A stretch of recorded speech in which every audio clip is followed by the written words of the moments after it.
Oh, okay.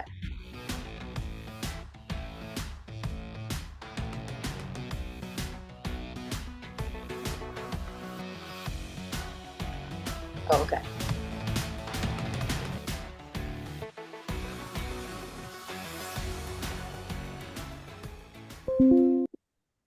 Okay, hi, and welcome everybody back to the Chippy Chicks Pretend podcast. I'm Kelly Jameson. I'm here with Melanie Ting, Stacey Acton, and Fortune Whalen's supposed to be here. She's having a little bit of technical difficulties, but we hope she's going to jump in and join us in a few minutes.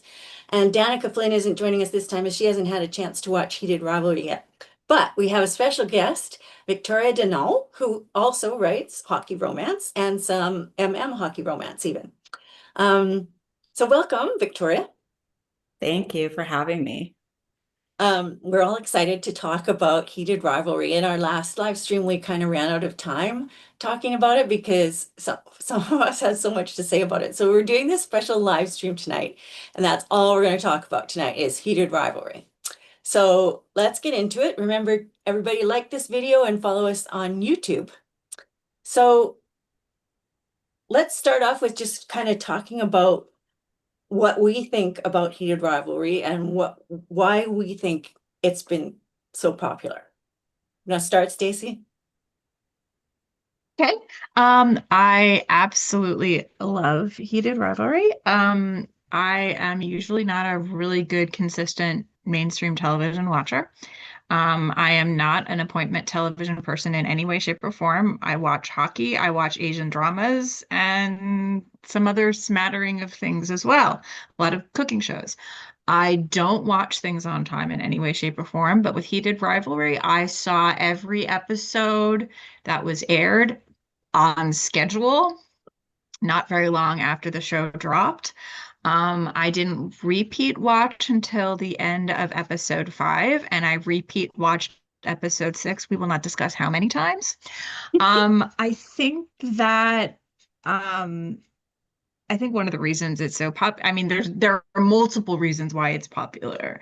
I mean, it's a well-written, well-crafted show based on a series of well-written, well-crafted books, written and directed by an experienced writer, director, showrunner who knows what he's doing, who respects the source material.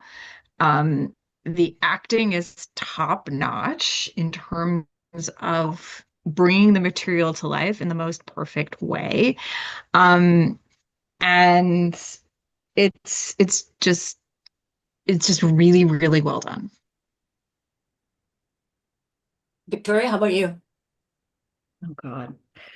I I hadn't read the books, and I actually went to Love in Toronto signing last year, and Rachel was there, and I'm kicking myself that I hadn't read the books because I like everyone was lined up and I was like, oh, she must be, but I had no idea. Such an idiot. So when I heard that this was coming out and I saw the promos, and I'll be honest, this makes me a pervy old woman, but I looked at these two boys and I'm like, yeah, okay, I'm in. Like I want to watch this. I want to look at their pretty faces for an hour. It's fine. But then I read the books before the show. I read the first book. I thought, okay, well, I'll start it like 2 days before. I am not a fast reader. And I finished it in less than 48 hours.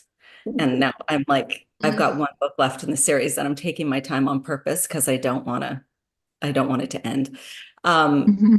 I don't know. For me, my favorite show of all time until now has always been Queer as Folk, the US version. I just fell madly in love with that. And there's a lot of angst and yearning in that one too. And so that has now been replaced by Heated Rivalry. I absolutely love this show. And I think, um, like Stacey said, it's well written. It respects the books. Everyone involved is just incredibly talented, from the cinematographer, like the guy who does the shots and the lighting, like to the whoever made that fleece. Now Canada's going back. But like Yep. everyone just put so much care into it and it shows. And I just think we're at a time in the world where we need something that's just joyful and makes everyone Yeah. long in a good way. So I think it just hit at the right time and it had all the right people. Yeah, So yeah. Mel? I Now, mean, I'm going to just say Mel might not be as enthusiastic about this as the rest of us, but that's okay. We want to hear what Mel has to say. So, what do you think, Mel?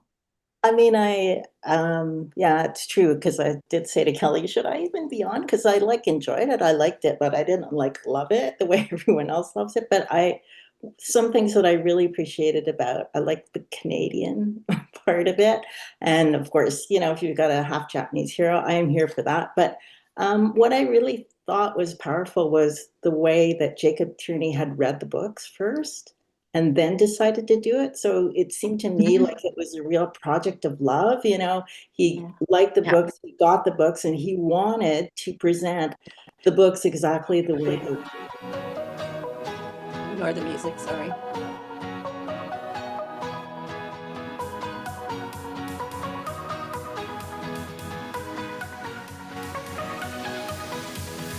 It's not wanting to stop. Oh my God. Sorry. Okay. Yeah, so yeah, you can't say anything negative or Kelly will music up over you. Deliberate. But that's what I like, and like a lot of the things because I like Letterkenny, and he was worked on that as well. So there's a lot of those kind of aspects of Letterkenny that like the humor and the Canadian indie music and everything that are right in there too. So all that was really, really great. But I guess like for me, I think the hesitation would be I'm really into why people fall in love. And so the way it started was a bit reversed. Like it's like all the sex first and then all the traditional things. So like the other story, the Kip story, was more like exactly what I think about a lot when I watch romance. And so, the more the show went on, the more I liked it. But I mean, I don't like that. That's how I felt about it. So, Okay. hey, Fortune. Hey, Fortune, you made it. Hey, So we're Fortune. just talking about to start off with what we all think of a heated rivalry and why we think it has been so popular. So do you want to chime in with your thoughts? well, I don't want to repeat anything else that somebody's already Don't said, worry. but I really like the one thing I really like is that I didn't know any of the actors. Like I had no idea. I wasn't you guys, I wasn't even gonna watch this. I told you guys already. I was gonna wait till all the like everything blew over. And then my boyfriend Francois Arnault came on and I was like, well, now I have to watch it. So yeah, I'm really excited. And I've been just like telling everybody they should watch it. Just because it's just the most beautiful love story between people. And I love like the way they banter all the time. Like I think it's the funniest thing. How when they're on the ice and they're kind of bantering with each other.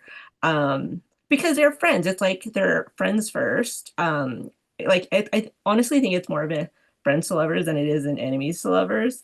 Even like right from the first scene where he's like, Shane's like, hey, maybe you shouldn't be smoking. And he's like, who are you? No, I just thought it was really, really cute. And just like them growing up, I think the actors just did a fantastic job. I love the pacing of the show. It was quick.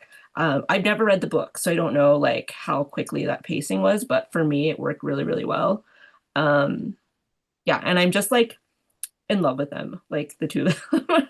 I think they're great. Um, his mom, Shane's mom is kind of funny. The dad kind of reminds me of the one from Malcolm in the Middle a little bit. Like there's a lot of, for me, there's a lot of familiarity, I think, with just like the types of characters that Yeah. are in the show. Yeah. And just like weird random things that, like Shane's always drinking ginger ale or like I love those little things. And I haven't watched it multiple times yet. Because I need to watch it on my own. Sometimes if I'm watching in the living room and then like people are passing by and like a big window by the front door with like where tourists walk by all the time, it's probably not the best thing, but yeah, those sex scenes are pretty. They're not even graphic. I just think they're like lovely. Oh yeah. Yeah. Yeah. I could talk forever, so if you want to keep going. Okay. Well, we have other things to talk about, but we can always come back. Mhm. I I'm gonna just say I echo pretty much everybody else's comments, like about why I think it was so popular and what we loved about it. It was actually hard for me to explain. Oh my God, there's that music again. This is driving me crazy. Sorry. Um, the I was not somebody who's ever been in a fandom before. I've never done this before. Like I'm not a Swiftie, or I like Taylor Swift's music. I'm not a Swiftie. I'm not crazy like some of them are. But I got sucked into this so deeply, and I started rewatching even before the whole series was finished. I was rewatching episode 1 and episode 2 and episode 3. I have never done that. I don't reread books even very often, so hardly, not a television show that I've already seen. There was just so many layers to it that I wanted to see over and over again. And as I watched on social media, as I watched the discussions about with other people analyzing the shows, and I was like, and there's so many little Easter eggs and little callbacks to things that are just like I didn't even notice so many of them in the first watch round. So then you have to go back and you have to notice that, wait a minute, he left wearing Elia's clothes, not his own clothes. It's like,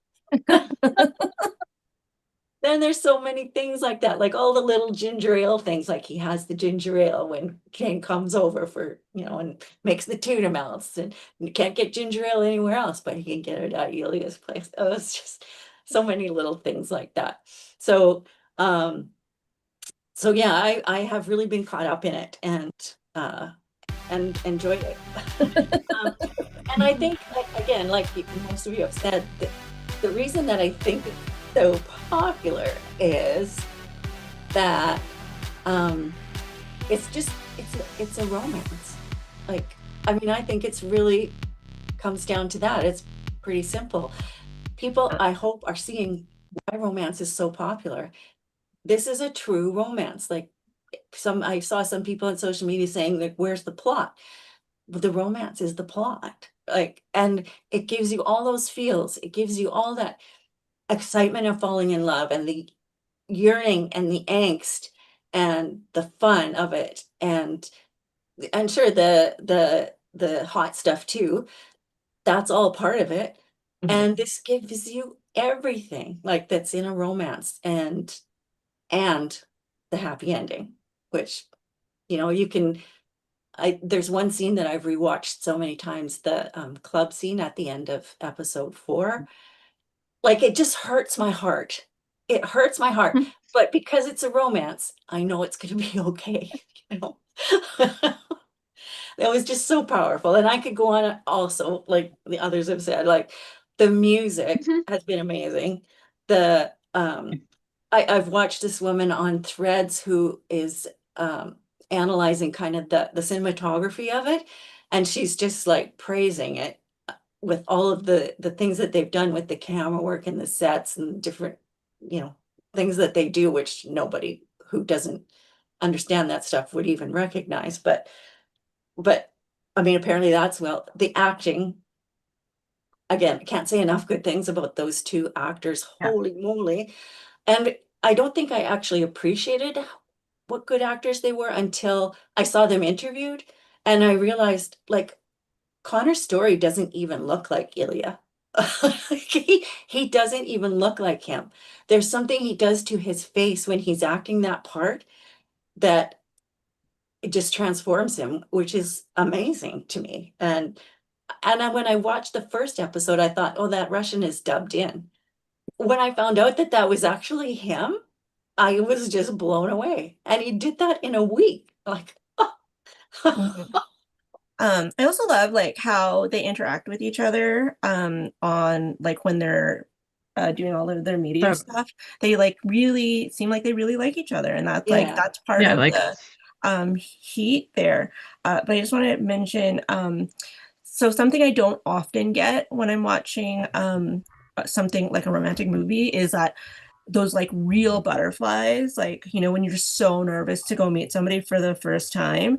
I think they really it was really, really good the way they did it. And like I'm just fresh off of watching all the Hallmark movies. So like I'm like right in it. And then and you know, they're like, oh, and it seems a lot like very manufactured. And I think that's what a lot of people think about romance generally, that it's all manufactured. But when the real tension, like the real butterflies are there, like when you're so nervous and you're just talking too much and you don't know what you're supposed to be doing. And I think they really captured that really well. And that's really what drew me in to the story. I was talking to friends of mine, like explaining, you know, um, not, I guess, the structure of the story in a lot of ways. Yes, it's a romance, but like it's very much so. The shirt I'm wearing is the actor ship from one of my favorite Thai BLs called Together. Um, uh, Bright and Win are the two central actors. Bright is actually currently one of the Burberry spoke models these days. And on the back of my shirt is the number of the character because this character's a soccer player. So I was explaining to friends of mine who are also huge BL fans about the structure and how, to me, it reminds me more of a, you know, the structure of Heated Rivalry reminds me more of a BL where like you know going in like you've got like 12 or 13 episodes depending on the country. Well, the Thai BLs are 12 or 13 episodes. It's about an hour each episode.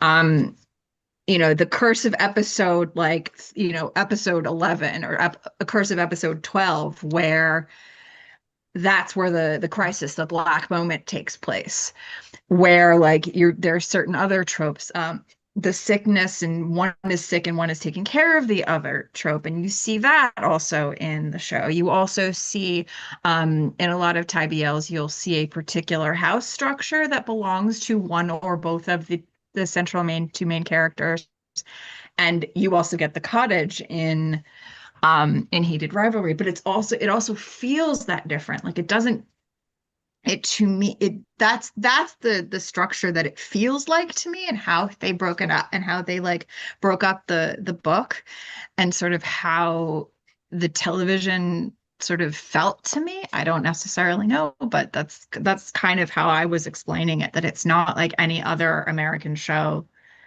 that I've seen, but it's more like that, you know, North American, excuse me, any other North American show that I've seen, but it's more like this kind of structure that, you know, it borrows more from the dramas that I've seen because they're also very self-contained seasons.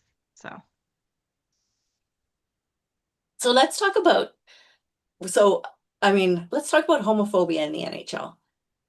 Well, hockey in general, I guess, well, except not in women's hockey, Uh, which is another thing we can kind of talk about too. But like, do we think that this show will have any effect on that? And on closeted hockey players, might it have some effect, or on the NHL? What do you guys think? Victoria, what do you think? I don't know if you I hope that it has an effect on closeted hockey players. Like I hope that they feel seen and loved. Now, whether they want to come out or not, everyone has their own journey for their own reasons. Do I want it to have an effect on the NHL more than anything in the world? But I really feel like the people who are currently running the NHL will do anything possible to pretend this isn't happening, or it never happens, or it doesn't exist.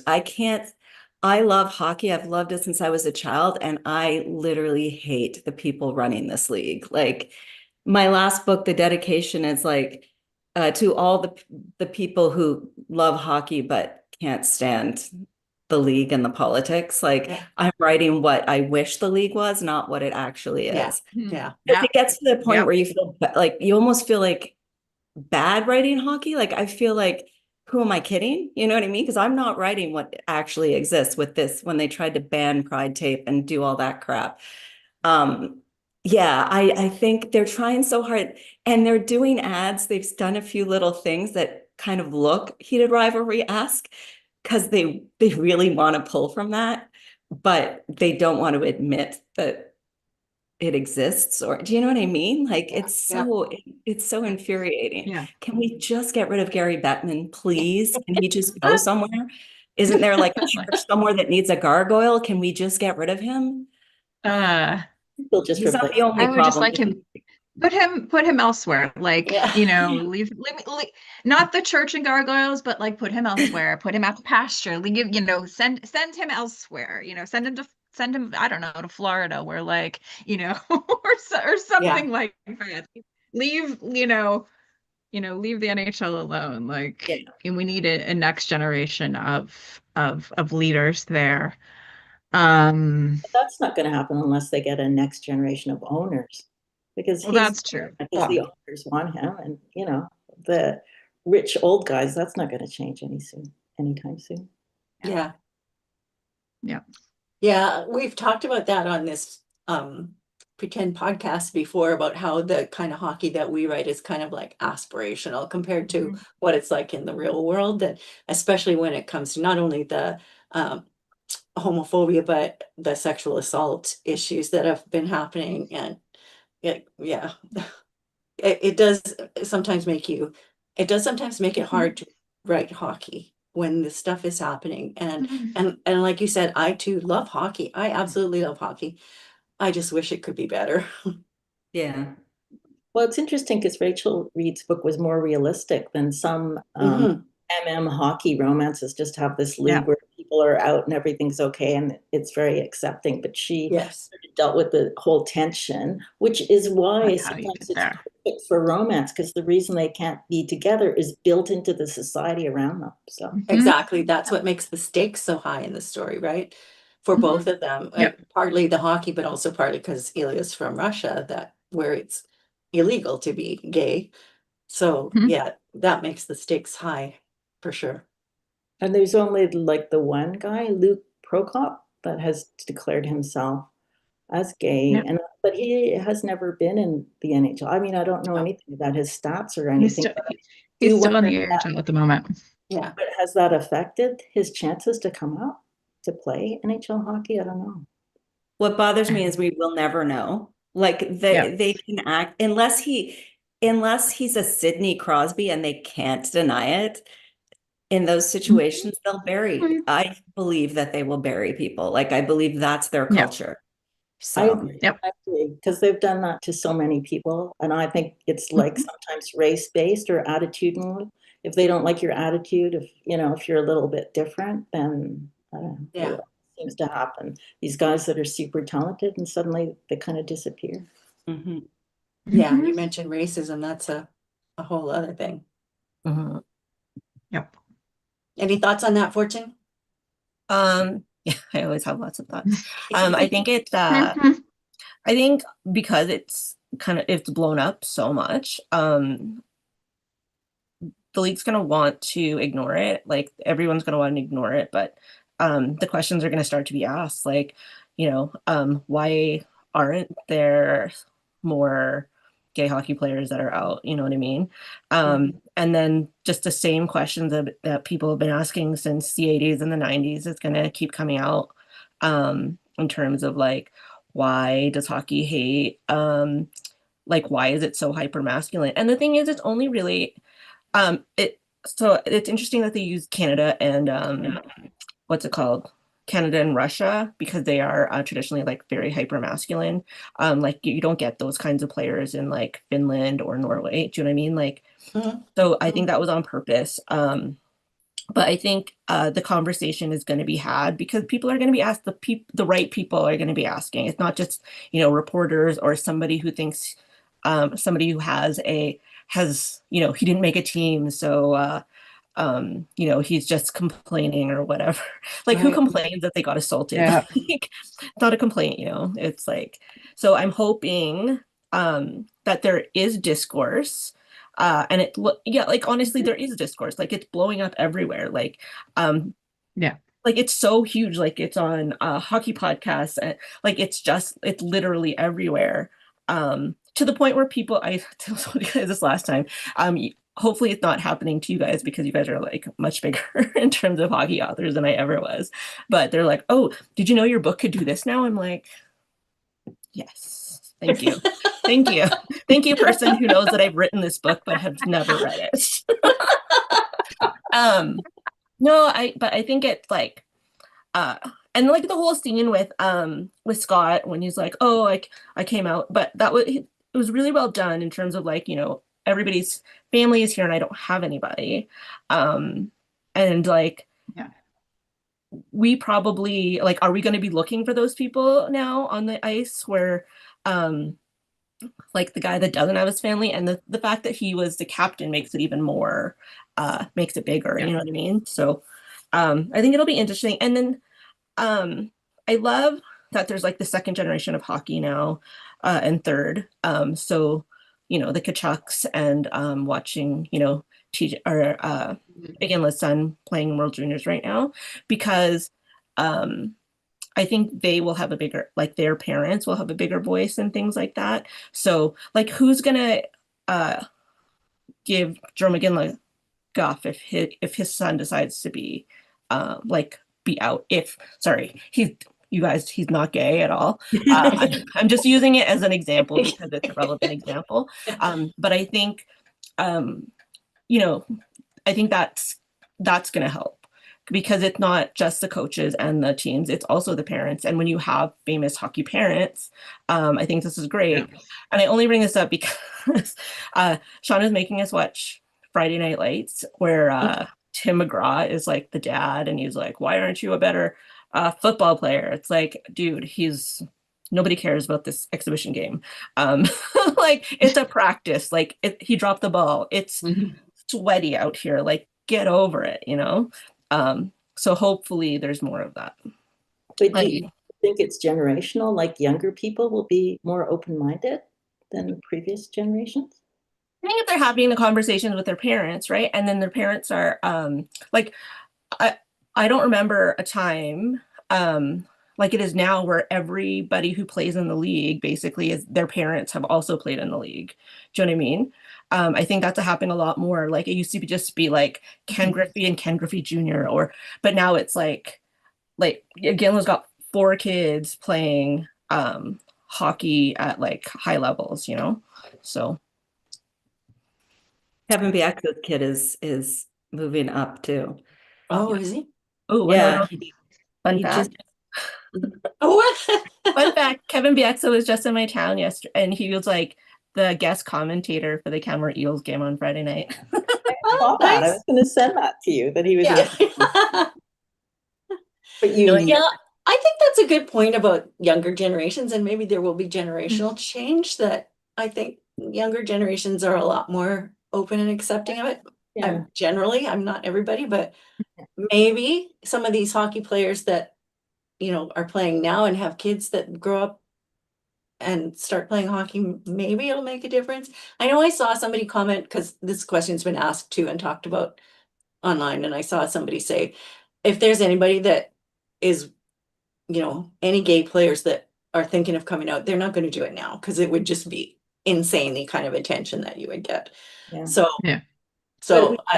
we reviewed that book about junior hockey, and I think your hockey atmosphere changes. Yeah. To help players to grow and change too. Yeah.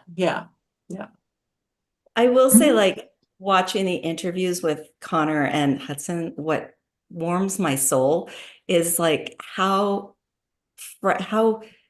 not hyper masculine they are, but yet they're still masculine. Do you know what I mean? Like they're they love each other. They're touchy. They're Philly. They're so like each other's cheerleaders, and it just feels so natural and so nice to see that, because men of my generation are not like that. And I feel like I have hope now I feel like I'm 100 when I say this, but I have hope for the younger generation. And I really hope that kind of non-toxic masculinity actually is in the lower leagues and comes up with hockey, and it just isn't a big deal. Like, because it's so nice to see guys who aren't afraid to like each other. You know what I mean? Yeah. Even as friends, you know what I mean? Yeah, that's what I mean. As friends. Yeah. And I really love it because they don't have that attitude of hypermasculinity, but they look like that. Like Francois Arnault is huge, and he's like ripped, And the same, these guys are younger, but still like really good Yep. shape. They dress really nicely. But yeah, it's okay if you want to hold hands with your friend. You are just friends.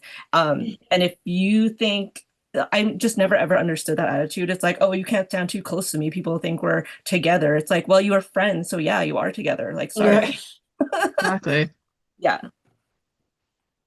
And what do we think about, so like it's totally different in the PWHL, right? Yeah. Stacey. So, okay. So it takes me They back take to notes. I love episode. it. Yes, this is the thing that I double check to make notes for, because this is really interesting and, well, and in not the best way stuff.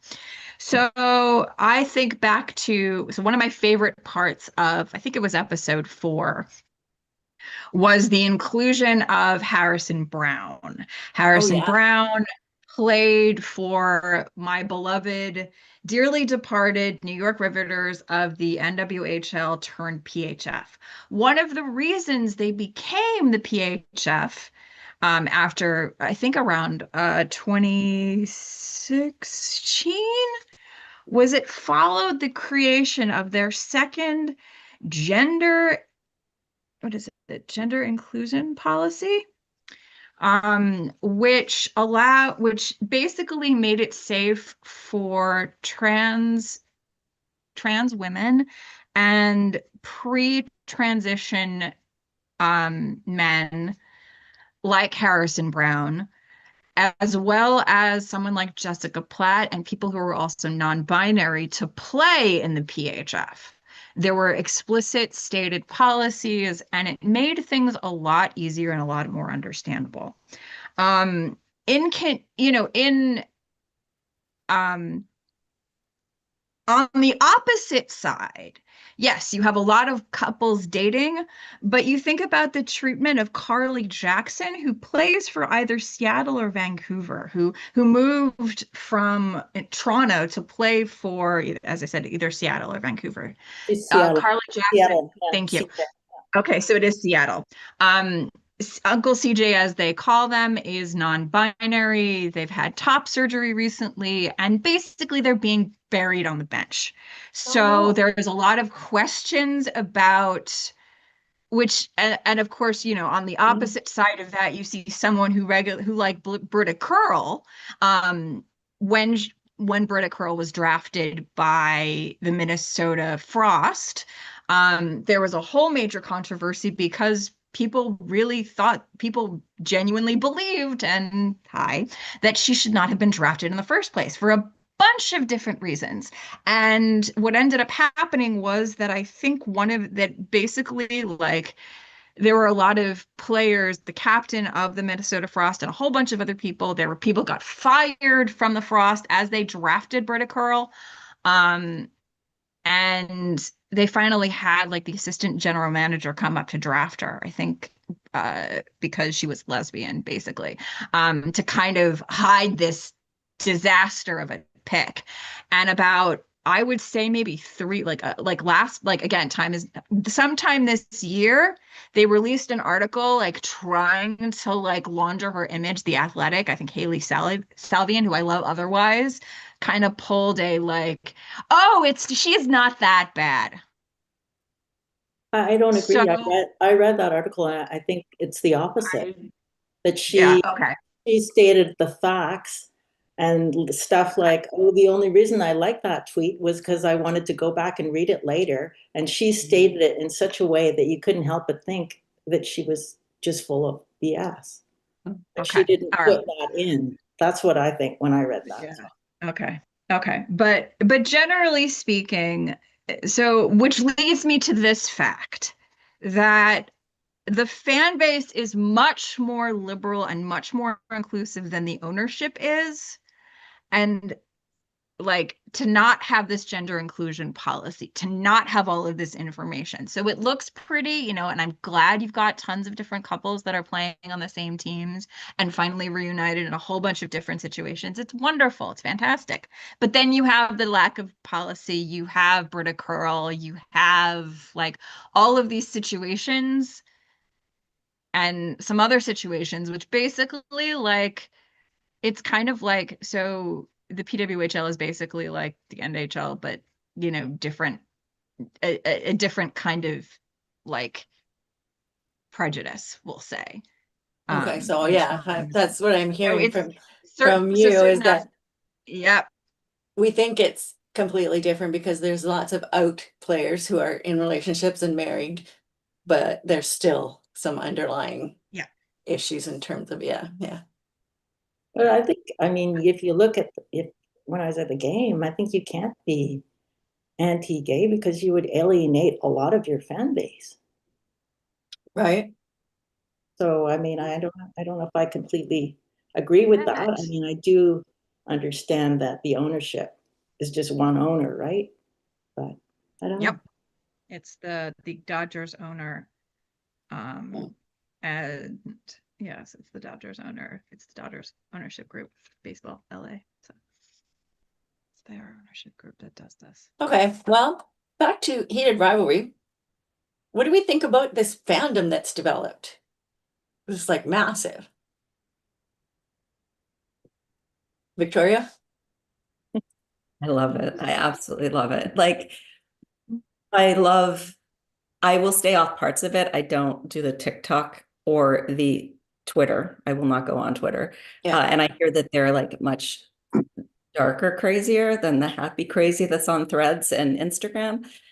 So I stay there because that's my happy place. I love it because, like you said, like I'll watch an episode and I would wake up when it was airing at 6 o'clock every morning, my time, so I could watch it like first thing. And then I would walk the dog, come back and watch it again right away, and then go on Threads or Instagram. And there's a Cass Moran on Instagram who does this with a bunch of different shows, and she breaks down the to such levels where I'm like, I missed that, and I have to go back and Yeah. watch the scene again. And like, I love it, and I love how protective they are of the actors and Jacob, and they're just, it's feral in the best possible way. And I haven't been like this excited since like New Kids on the Block. Like when I was a preteen. Like seriously though, I'm like so into this fandom. Like it's great. I was gonna say, like, Stacey? one of the things I love, like they're different parts of it, and like people coming from the books, and people coming from the show, and people coming from hockey, and like so the things that I'm seeing on TikTok is the creativity, the joy, like the reenactment of some of the scenes from some of the episodes using a ton of various materials, anything Yes. from like a tape dispenser to like soda cans to Yes. like stuffed hockey pucks to like to like stuffed other things. It's hilarious, and like the things that people choose to represent Shane and Ilya in various states. It's hilarious. And then the hockey fandom I see on X, on Twitter, X, whatever you want to call it, I don't really know. I see them talking about the lore. This is like this incident back in whenever, and and this is oh my, and one of my favorite parts is seeing some of the hockey journalists, Greg Wyshynski, who used to run Puck Daddy, who's now working for ESPN. And he was on the Puck Soup podcast, made a comment after episode 5 of how he was thinking about what the media would actually do on the ice if they saw Scott and Kip kissing. And from him, I'd be fascinated to see, because one of the things back on his Puck Soup days, Wyshynski actually interviewed Ngozi Ukazu, who wrote OMG Check Please, which is the most adorable web comic, and about the first gay hockey captain at a small Massachusetts university. It was amazing. It's a graphic novel. It's adorable. But anyway, so I would be interested in seeing like what his perspective is. And then there are like the random like hockey fans who are pointing out, something to the effect of, this is the closest my hockey team is getting to win a cup in, in 10 years watching this moment. So Yeah. Yeah, it's been fun. I don't know, Mel, if you have thoughts about it. I don't know how much you've been into the fandom. My favorite one is, I don't know, they're called Sylvanian families or Calico Critters. They've got this woman. Oh yeah, The yeah. two of Yep. them. Oh my God, I love Love it. those. But a lot of people are jumping on. I mean, like in my mind, if you want to read more, read all of Rachel's books. Mhm. I don't, Yeah, right? Yeah. I love this fandom because they aren't like, no offense to the romantices, but you know, when the romantices are like, oh, it's spicy, and you're like, no, no, no, this is bland. This is spicy. So all of these people are here. And I don't know if you, I haven't seen them 'cause I'm only on Instagram, but I was just thinking about what would have happened maybe in real life if when Kip and Scott kiss, like does the other team come out and start being rude? Do they have a big like brawl? Yeah. You know what I mean? Like there's just so much happening. I have a question for you guys. So I have a lot of friends or people on my social media, lots of book readers who are kind of uh shitty to romance, if you want to call it that. Mhm. And they're trying to read the book before the show, and I was like, no, no, no, just watch the show, it's fine. If you like the show, then go back and read everything, not just the first book, everything, you know what I mean, like get in there. But I like it. um no, I think it's really fun. It's fun. It makes me Yeah, happy. It I brings me found it joy. super fun too, because like I said, I've never been involved with something like that. And it was like, like you said, Victoria, after every show, I like want to go online and just see what everybody else is saying about it, and I can comment with them. And I don't like nobody in my real life is watching it. Like I've mentioned it to my sister and my daughter and some friends, and they're like, yeah, I'm not- like like I don't know why they're not even interested in it, and I don't understand it. But Yeah. Yeah. I actually sent it out to everybody at my work. So before we left for holidays, because everyone at my office is off for the 2 weeks, and it's like a paid holiday. So I like sent out, I was like, you guys, if you need something to do, I sent them a couple of things. So I sent them Heated Rivalry with the trailer, Fraggles for Snow with the trailer, and like Finding Mr. Christmas with the trailer. Like, here's some things you guys can watch. Just so I'm gonna be so happy if they watch, and then they get to come back and we can talk about it tomorrow. yeah. Yeah, no, I'm forcing everybody in my life to watch it. I made my 76-year-old mother watch it. Oh Did you yay. like it? Yeah, she loves it. I mean, she reads my books, so she's, you know. So yeah, yeah. No, it's good. I think some of my real life peeps will probably watch it, because I mean now it's just getting so big. How can you not? Like it was on CNN the other night. Like they were talking Yeah. about it. It's like it's just so big. Um, so we talked about a little bit when first started about the craft of the show, and if that's part of what's made it so good. Does anybody have any other thoughts about, the acting and the music, the directing, the writing? Anything you want to say about that? Can I just say, I really loved Ilya's um, character arc Yeah, over the show, because he was dealing with things that even though his parents were Russian and he's from Russia, I feel like a lot of people must go through that. Like you are, like he's got money now, so you're paying for the family, and like family did not respect him, or like um his father was uh not well, but he had to make money, so he was away, he couldn't take care of him the way he wanted to take care of him. yeah, um he's very guarded at the beginning, and like we talk about in romance, like the beats of like opening up to somebody, and it Connor made or yeah, Connor made it very uh believable at the cottage when, he's asking like, is this real? Like that's his vulnerability, I love you. um so I thought that was absolutely like chef's kiss in terms of like a character art for a character.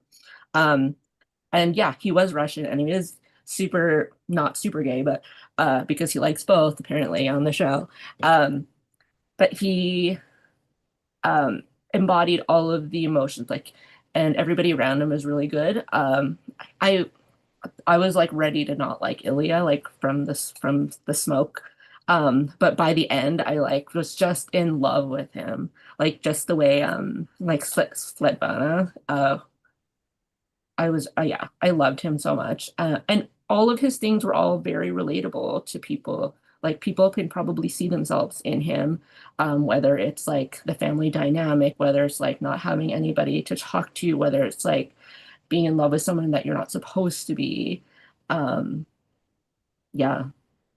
And it was like, yeah, I honestly, you guys, I love them. I might just like get off this and watch them all again. Yeah, right. You know? Yeah, I'm thinking that. What do you think, Mel? Well, I was just going to say one take that I really love is like when I'm watching like the closing credits. You know, if you're in Canada, you're used to this whole thing where it tells you who paid for it, like which of the government agencies paid for it. But I've seen a lot of people having this take like, I'm Canadian and I'm so happy that my tax dollars paid for Heated Rivalry. Yeah.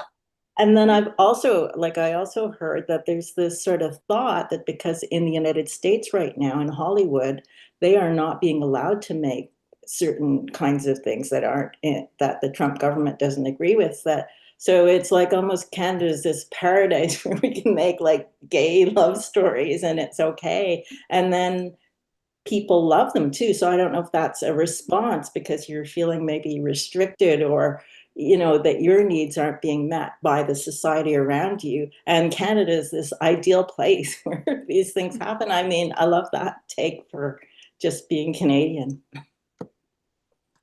Victoria? Character wise, I am blown away by what Hudson Williams does with his face. Like it's not so much he does like his because Shane is very like static and flat as a person. But when that scene where Ilya is going on about marrying Svetlana and just his face in that scene, oh my God. Or in the bathroom when he was just felt so rejected and you could see it in his face, but he's trying to be the tough guy. And it was just like Just a little he's wipe always of a tear and thank God.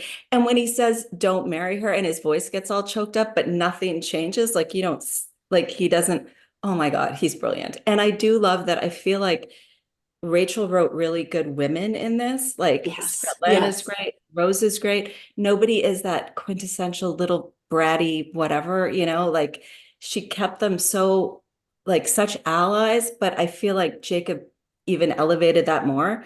Like Svetlana had a Yeah. much deeper, better role, which I loved I felt than in the books. Like she had a better role on TV, like a more substantial role, and it works so well. When she says, I hope Jane knows how lucky he is, I was like, Yeah. Oh, like they just did such a good job with the characters that they could have just thrown away. Like they were all just, and Maria and Elena, they were just good, meaty characters to begin with. So I and don't know. even at the end, Shane's mom, apparently they added that scene into Yeah. the show where Shane and his mom go outside and talk privately. That wasn't in the book. Yeah. And she says, I'm sorry that I made you feel like you couldn't tell me. And when he says, I'm sorry, mom, I tried to like, Yeah, yeah. oh my Oh my God, God. you shouldn't have to try to not be you. Like, oh my God. Like, oh, Yeah, that broke me. oh yeah. Yeah. But how relatable is Yeah. that? Like, especially Yeah. for younger people, like I think we're in the place now where we don't care that much. People think about it. But like, Yeah. but you know what it's like when like you've been 16, you've been 17, you've been 20, you've been 25, Yeah. Yeah. And just oh, you guys, I cried so much when Ilya was talking on the phone in Russian and Oh, um yeah. oh my God. Oh, Like I might cry right now. yeah. That was like the most romantic scene, I think, of the whole thing. Yeah.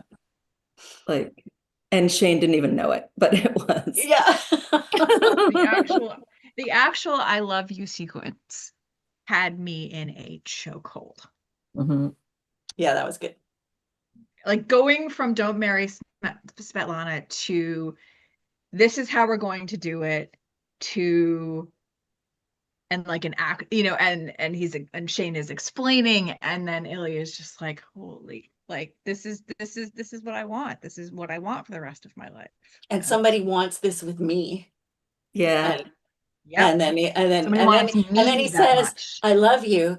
And Shane's like, holy shit. And you can see Ilya's ready to backtrack like he Yeah. did when Yeah, he's he like, said his first name accidentally. He's ready to, but then Shane says it back to him right away. So it's okay. yeah, But it's And the other like stupid nothing scene that broke me because somebody online explained it to me and it broke me when they were having pasta with the parents and yeah, because I thought it was such a weird choice that Connor Story's like shoveling mounds of it into his face and then he's trying to and I'm like, this is so weird. Why is he doing this?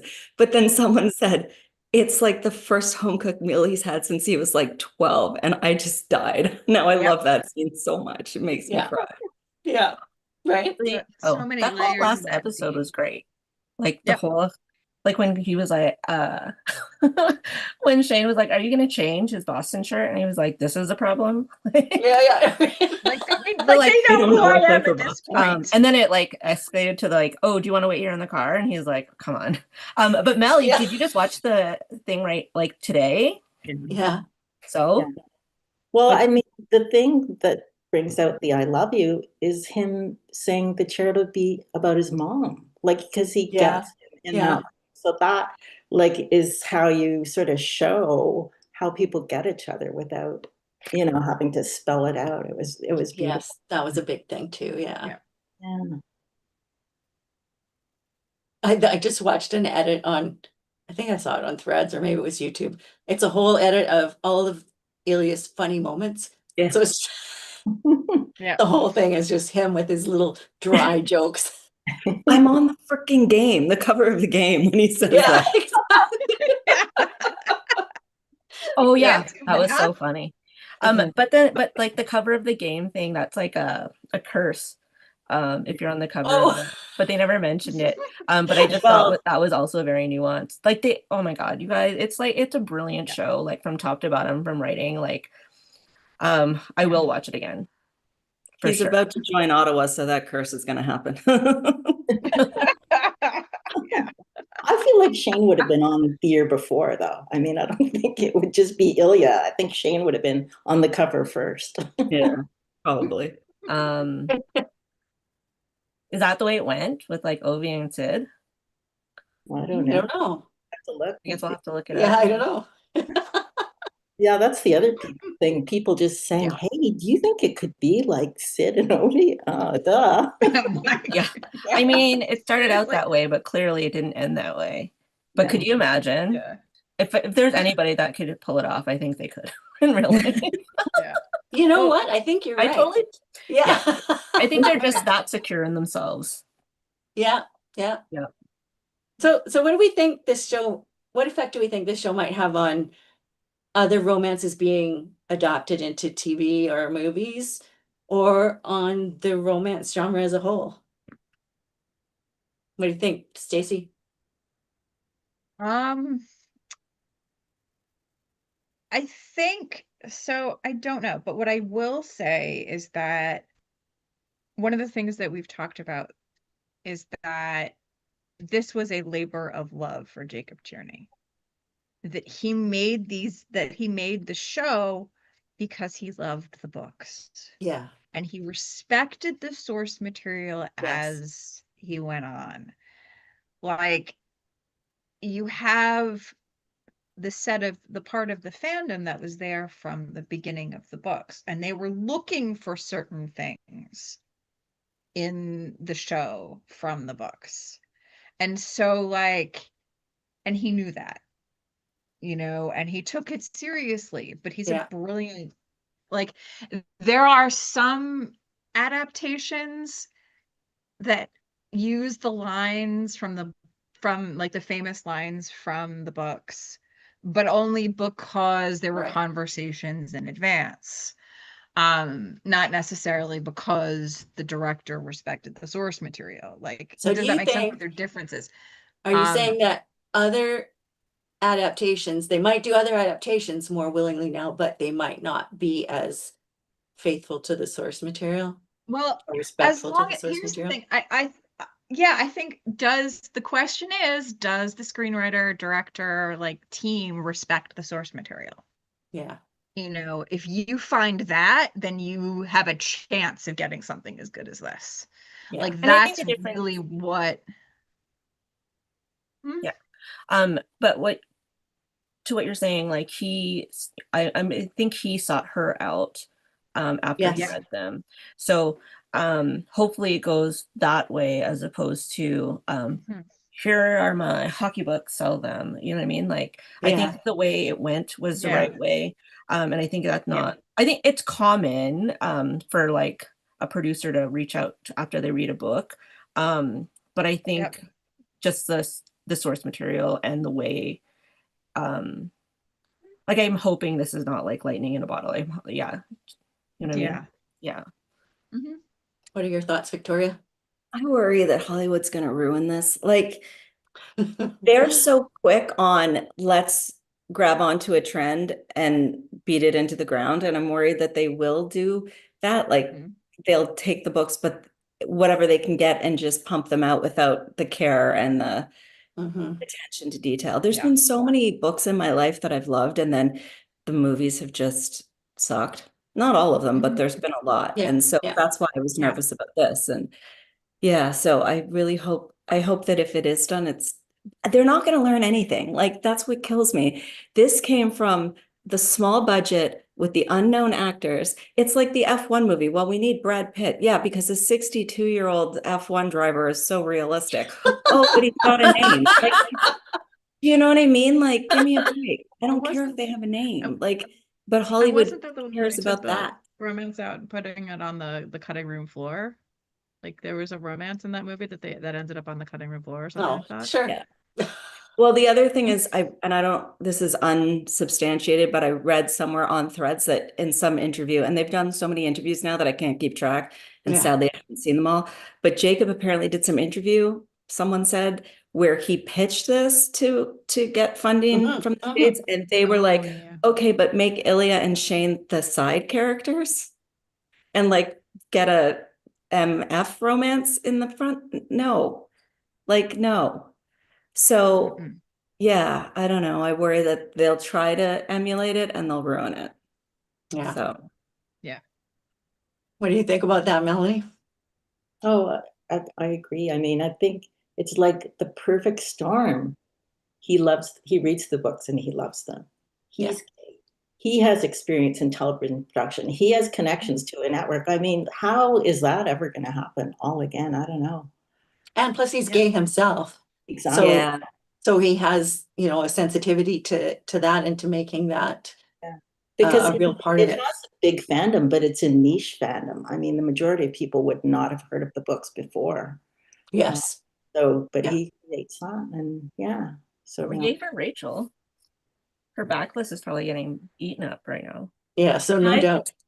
say like, did Harlequin drop the ball on that or what? Like, because Right. when it hit, they couldn't, no one could get the books. No one could get the Yeah. books. And I will be that person who does, for the first time in my life, want like the cover tie-in. I want those boys on the cover so bad. Right. Yes. But Yep. yeah, like I don't know what they were thinking. Like they were impossible to get. Like, my God, Yeah. did you not anticipate at least Canada would want them even before HBO signed on? Like, come Yeah. on. Yeah. Seriously. And I wonder if they Yeah. were telling them, "Oh, we just got this network signed on or whatever," because they should have at least at that point said, "Okay, maybe we better get on this." Yeah. Right. It's kind of mind-boggling. Mhm. Well, I just want to say about the effect that this might have, that I hope that it has an effect on the romance genre as a whole, that people that are watching this show who love it and maybe aren't even sure why they love it will like say, oh, this is why romance is so good. This is why romance is so popular. That it's not just like, I don't know what people call romance, but it's not just trash. It's not just smut. It's like, it's all the feels. It's a human experience. It's yearning. It's tender. excitement, it's love. Like I want people to know that that's what romance is. That's why we all love it and why we write it. And I also want to say one last little plug for the Canadian part of it, that I'm so proud Mhm. that So this am was I. a Canadian production and it's become so huge and so popular. And it's like earnestly Canadian. Like there's so much Canadian stuff in the show that they didn't shy away from. So I'm really proud of that. You too. Any last thoughts before we go? Season 2 coming. Yeah. Season 2. Yep. What's the score in that Canada hockey game? Oh, don't Oh, tell me. shit. I forgot Okay, that was yeah. on. Thank Victoria for joining us. Yeah, that's where my brain is at the moment. Okay, let's go find out what's happening in the World Juniors. Nice to see you guys. Thank you so much for joining us tonight, Victoria. Thank you for having me. Good. It was so fun. And I love talking about this show because it's just an amazing thing. So Mhm. I'm glad we did this. Please invite me back when season 2 comes out. Yeah, we should do that for sure. So thanks everyone for watching our Pretend podcast. This was so much fun. Remember to subscribe to our channel and like this post and leave any comments or questions that you have. If you want to talk more about Heated Rivalry, we're happy to do that in the comments. And we'll be back in a couple of weeks. So thank you. Bye. Bye.